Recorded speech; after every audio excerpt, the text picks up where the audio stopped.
আসসালামু আলাইকুম রহমতুল্লাহ। দিনে ইসলাম নলেজ চ্যানেলে আপনাদের স্বাগতম। আজ আমি আপনাদের সঙ্গে আলোচনা করব আজ বৃহস্পতিবার দিনে অথবা রাতে যদি আপনারা এই জিকিরটি অথবা এই দোয়াটি যদি একবার অথবা তিনবার পড়তে পারেন, আপনার জীবন যৌবনের সমস্ত গুনাহ আল্লাহ মাফ করে দিবেন।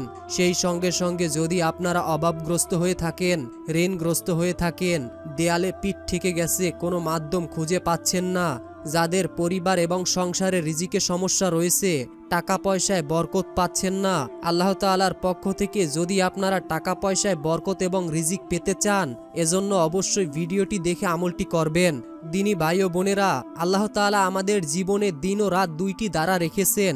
এর মধ্যে কিছু দিন বা কিছু রাত আল্লাহ তাআলা বিশেষ বরকতময় করে রেখেছেন। যদি আপনারা এই বৃহস্পতিবার দিনে অথবা রাতে অথবা যে কোনো সময় যদি আপনারা এই আমলটি করতে পারেন নিয়মটি মেনে, আপনাদের ভাগ্য খুলে যাবে, কপাল খুলে যাবে। আল্লাহ তাআলার ভাগ্য একমাত্র দোয়া ব্যতীত অন্য কিছু পরিবর্তন করতে পারে না। অর্থাৎ আপনার ভাগ্যে যদি আল্লাহ তাআলা খারাপ কিছুও লিখে থাকে, তাহলে আল্লাহ তাআলার কাছে এই দোয়ার মাধ্যমে যদি আপনি ভালো কিছু চান, আল্লাহ তাআলা আপনার ভাগ্যকে পরিবর্তন করে দিবেন ইনশাআল্লাহ। অনেক দিনই ভাই ও বোনেরা রয়েছেন, কষ্টে আছেন, অভাবগ্রস্ত, ঋণগ্রস্ত, পরিবারের সংসারে রিজিকে বরকত নেই, সব সময় হতাশগ্রস্ত অবস্থায় থাকেন। আপনি মাসে অনেক টাকা ইনকাম করার পরেও আপনার হাতে একটা টাকাও থাকে না, কোথা দিয়ে যেন আপনার টাকাগুলো খরচ হয়ে যাচ্ছে, শেষ হয়ে যাচ্ছে। আপনি বুঝতেও পারছেন না অথবা অনুভব করতেও পারতেছেন না যে আপনার টাকাগুলো কোথায় গেছে। দিনী ভাই ও বোনেরা, অত্যন্ত ফজিলাতপূর্ণ একটি দিন অথবা রাত, আমলটি অবশ্যই করে যাবেন। এই উদ্দেশ্যে ভিডিওটি না টেনে একদম শেষ পর্যন্ত দেখতে থাকুন। অনুরোধ করছি, আমরা এই প্রথমবার নারীদের ছবি ছাড়া কিংবা হারাম কোনো ছবি ছাড়া ইউটিউব এবং ফেসবুকে ভিডিও দিয়ে থাকছি।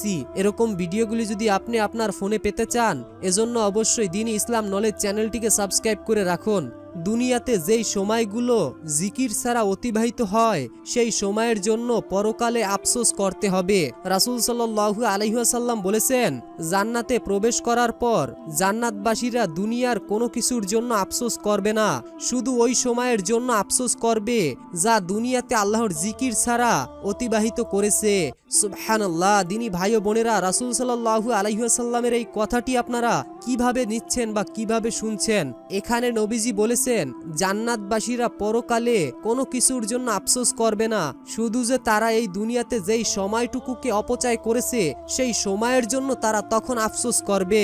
এই দুনিয়াবি সময়টা যে কত মূল্যবান সময় আপনি তখনই বুঝতে পারবেন যখন আপনি এই পৃথিবী ছেড়ে চলে যাবেন। কিয়ামতের সময় অথবা জান্নাতে গেলে তখন আপনি এই সময়ের মূল্য বুঝতে পারবেন। তখন আপনি হাজারো কান্নাকাটি করার পর এই দুনিয়াতে দ্বিতীয়বার আসতে পারবেন না। জিকিরের ফজিলাত সম্পর্কে আগে মোটামুটি আপনাদেরকে একটু ধারণা দিব, এরপরে জিকির এবং আমল এবং দোয়াগুলো বলে দিব। দিনী ভাই ও বোনেরা, আল্লাহর রহমত জিকিরকারীর সঙ্গে থাকে। রাসূল সাল্লাল্লাহু আলাইহি ওয়াসাল্লাম বলেছেন, আল্লাহ তাআলা বলেন, বান্দা যখন আল্লাহকে স্মরণ করতে থাকে এবং আমার জিকিরের কারণে তার ঠোঁট নড়তে থাকে, ততক্ষণ আমি তার সঙ্গেই থাকি। সুবহানাল্লাহ। দিনী ভাই ও বোনেরা, আপনারা বুঝতে পেরেছেন, যতক্ষণ আপনি আল্লাহর জিকির করবেন ততক্ষণ আল্লাহ আপনার সঙ্গে থাকবেন। যেহেতু আপনার সঙ্গে আল্লাহ থাকবেন, আপনার যে কোনো কামনা বাসনা, মনের আশা পূরণ করেই দিবেন এবং আপনার সকল সংকট কেটে যাবে। আপনার গুনাহকে আল্লাহ তাআলা মাফ করে দিবেন। আল্লাহ তাআলা বলেন, আমি পবিত্র বস্তু ছাড়া কোনো কিছুই গ্রহণ করি না। এই কথা দ্বারা বুঝতে পারি যে আল্লাহ যখন আপনার সঙ্গে থাকবে, যতক্ষণ আপনি জিকির করবেন ততক্ষণ আপনার উপর আসা বালা মুসিবত দূর হবে, আপনার যাবতীয় পেরেশানি আল্লাহ দূর করে দিবেন। প্রিয় দিনী মা ও বোনেরা, কিয়ামতের দিন সূর্যের উত্তপ্ত থেকে বাঁচার জন্য মানুষ কত জায়গায় না ছোটাছুটি করবে, কত জায়গায় না আশ্রয়ের জন্য তারা দৌড়াদৌড়ি করতে থাকবে। তখন আল্লাহ তাআলা জিকিরকারীকে তার আরশের ছায়ায় আশ্রয় দেবে। তখন আল্লাহ তাআলা জিকিরকারীকে ডেকে ডেকে বলবে, হে আমার জিকিরকারী বান্দাগণ, তোমরা আমার এই আরশের ছায়ায় আশ্রয় গ্রহণ করো।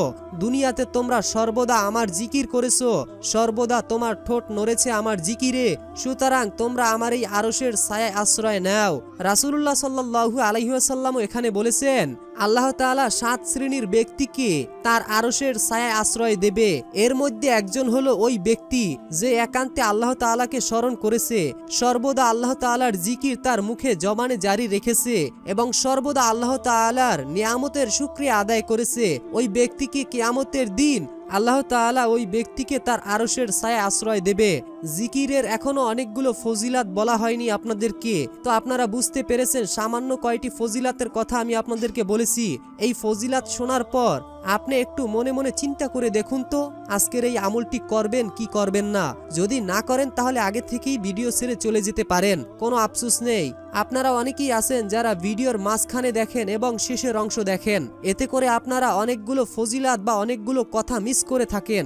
এই কথাগুলো না শুনলে বা ফজিলাতগুলো না জানলে আপনারা কিভাবে আমল করবেন সঠিকভাবে। তো আমি আশা করি আপনাদেরকে আমলটি সঠিক এবং সম্পূর্ণভাবে বুঝাতে পারবো। তো সর্বপ্রথম আমি জিকিরের ফজিলাত সম্পর্কে আপনাদেরকে মোটামুটি ধারণা দিয়েছি। তো এখন আমরা বৃহস্পতিবার দিনে অথবা রাতে যে আমলগুলো করতে পারি এবং যে সহজ আমলগুলো করার দ্বারা আমাদের জীবনের গুনাহকে মাফ করে দিবেন এবং নবীজি সাল্লাল্লাহু আলাইহি ওয়াসাল্লাম আপনার লাশকে বহন করার জন্য হযরত জিবরাইল আলাইহিস সালামের সঙ্গে অনেকগুলো ফেরেশতা পাঠিয়ে দেবে, তারা আপনার লাশকে গোসল জানাজা দিয়ে দাফন করে যাবে।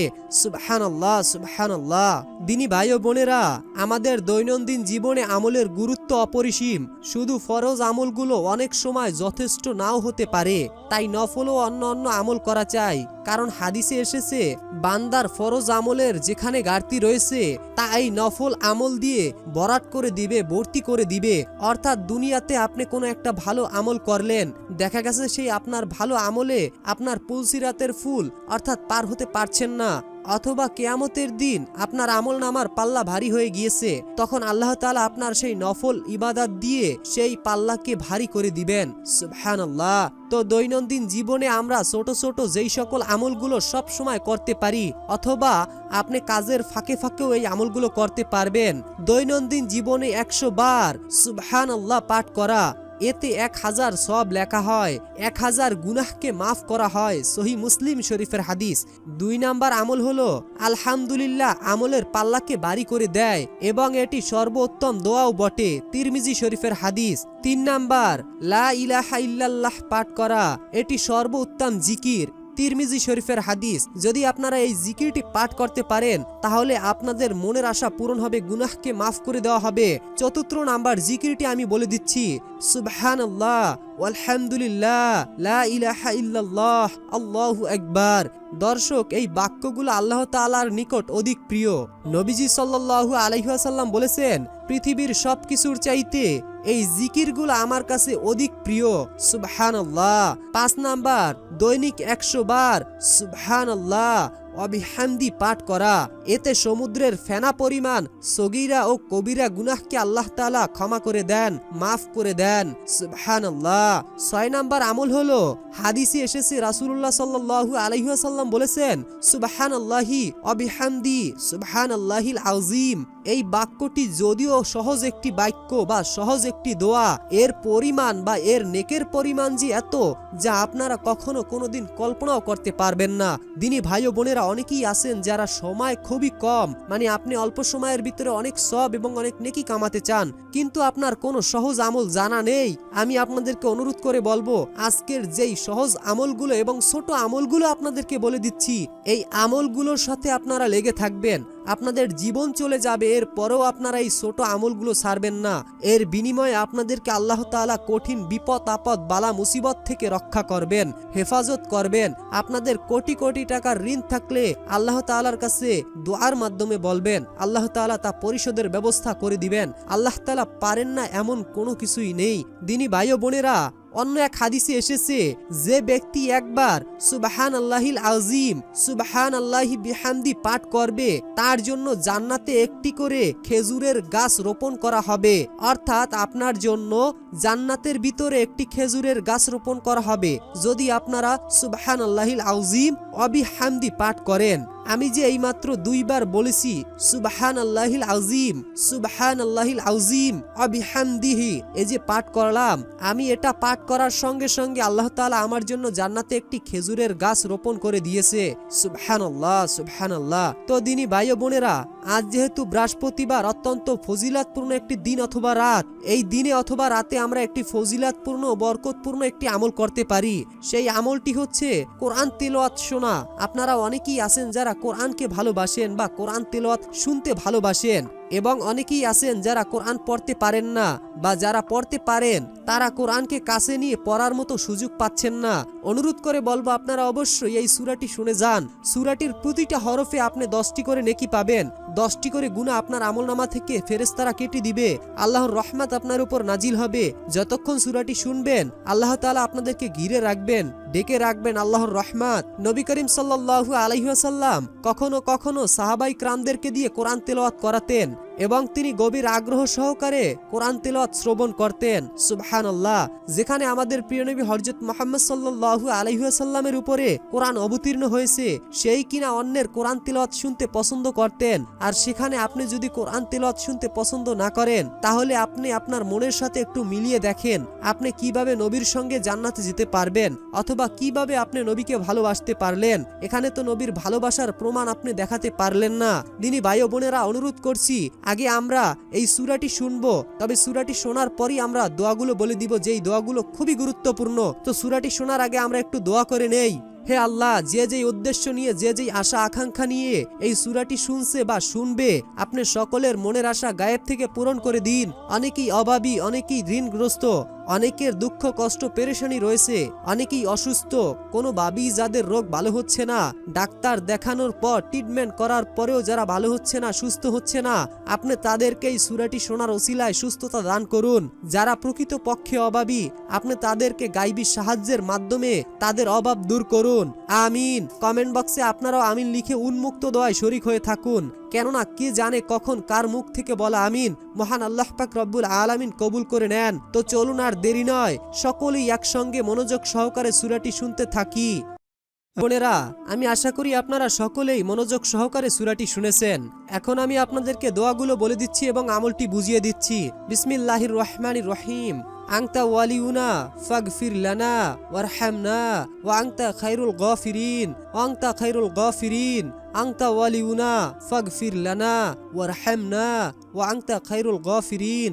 অর্থ, আপনি আমাদের অভিভাবক, সুতরাং আপনি আমাদেরকে ক্ষমা করে দিন এবং আপনি উত্তম ক্ষমাশীল। সুবহানাল্লাহ, সুবহানাল্লাহ। বিসমিল্লাহির রহমানির রহিম। রব্বানা তাকাব্বাল মিন্না ইন্নাকা আনতাস সামিউল আলিম। রব্বানা তাকাব্বাল মিন্না ইন্নাকা আনতাস সামিউল আলিম ওয়া তুব আলাইনা ইন্নাকা আনতাত তাওয়াবুর রহিম ওয়া তুব আলাইনা ইন্নাকা আনতাত তাওয়াবুর রহিম। হে আমাদের রব, আপনি আমাদের পক্ষ হতে এটি কবুল করুন। নিশ্চয়ই আপনি সর্বশ্রেষ্ঠ ও জ্ঞানী। আমাদের ক্ষমা করুন, নিশ্চয়ই আপনি অধিক তওবা কবুলকারী ও দয়াময়। সুবহানাল্লাহ, সুবহানাল্লাহ। এখন যেই দোয়াটি বলে দিব, দোয়াটি অবশ্যই মনোযোগ সহকারে শুনুন, কেননা এই দোয়াটি পড়লে আল্লাহ তাআলা আপনার মনের আশা পূরণ করে দিবেন। বিসমিল্লাহির রহমানির রহিম। আল্লাহুম্মা ইন্নী আসআলুকা বিআন্না লাকাল হামদু লা ইলাহা ইল্লা আনতাল মান্নান বা'দুস সামাওয়াতি ওয়াল আরদ ইয়া জাল জালালি ওয়াল ইকরাম ইয়া হাইয়্যু ইয়া কাইয়্যুম। নবী করিম সাল্লাল্লাহু আলাইহি ওয়াসাল্লাম বলেন, এই ব্যক্তি ইসমে আজম পড়ে দোয়া করেছেন। ইসমে আজম মহান আল্লাহ তাআলার এমন একটি নাম, যে নামে ডাকলে মহান আল্লাহ তাআলা তার ডাকে সাড়া দেন, যে নামে তার কাছে কোনো কিছু চাইলে তিনি তা দান করেন, কোনো কিছু প্রার্থনা করলে তিনি অবশ্যই তাকে তার মনের আশা পূরণ করে দেন। আবু দাউদ শরীফের হাদিস। অবশ্যই আপনারা এই আমলটি করবেন বা এই দোয়াটি পড়বেন। তো এখন আমরা সংক্ষেপেই জেনে নেই এই দোয়াগুলো আমরা কিভাবে এবং কোন সময় পড়ব। দিনী ভাই ও বোনেরা, দেখুন আপনারা যে কোনো সময় এই আমলগুলো করতে পারেন বা এই দোয়াগুলো পাঠ করতে পারেন, তবে সবচেয়ে বেশি ভালো হয় যদি আপনারা এই দোয়াটি এবং এই আমলটি যে কোনো নামাজের পরে করার চেষ্টা করেন, তাহলে সবচেয়ে উত্তম হয়। যদি আপনারা নামাজের পরে পড়েন তাহলে সমস্যা নেই, আর যদি নামাজের বাইরে পড়েন তাও সমস্যা নেই, কিন্তু নিয়মটি মানতে হবে। যদি আপনারা নামাজের ভিতরে পড়েন, নামাজের সালাম ফেরানোর পর সর্বপ্রথম আপনারা 21 বার দুরূদ শরীফ অথবা 7 বার দুরূদ শরীফ পড়ে নেবেন। আপনাদের সুবিধার্থে ছোট্ট একটি দুরূদ আমি বলে দিচ্ছি, সাল্লাল্লাহু আলাইহি ওয়াসাল্লাম। এই দুরূদটি আপনারা প্রথমে 7 বার অথবা 21 বার পড়ে নেবেন।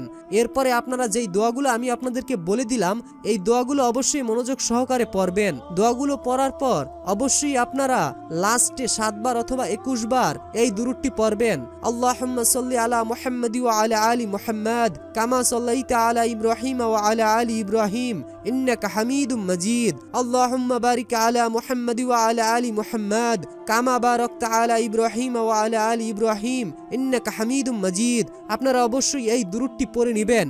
এতে করে আপনাদের দোয়া খুব দ্রুতই কবুল হবে, খুব দ্রুতই মনের আশা পূরণ হবে। আল্লাহ তাআলা আমাদের সকলকেই আমলটি করার তৌফিক দান করুন। ভিডিওটি যারা শুরু থেকে শেষ পর্যন্ত দেখে আসছে তাদেরকে আল্লাহ তাআলা উত্তম রিজিকের ব্যবস্থা করে দিন, আমিন। সকলেই কমেন্ট বক্সে আমিন লিখে দোয়াতে শরীক থাকুন। তো বন্ধুরা, এই ছিল আমাদের আজকের ভিডিও সম্পর্কে যদি কোনো মতামত থাকে অবশ্যই কমেন্টে জানাবেন। এখনকার মতো বিদায় নিচ্ছি, দেখা হবে পরবর্তীর কোনো ভিডিওতে। ততক্ষণ পর্যন্ত ভালো থাকুন, সুস্থ থাকুন।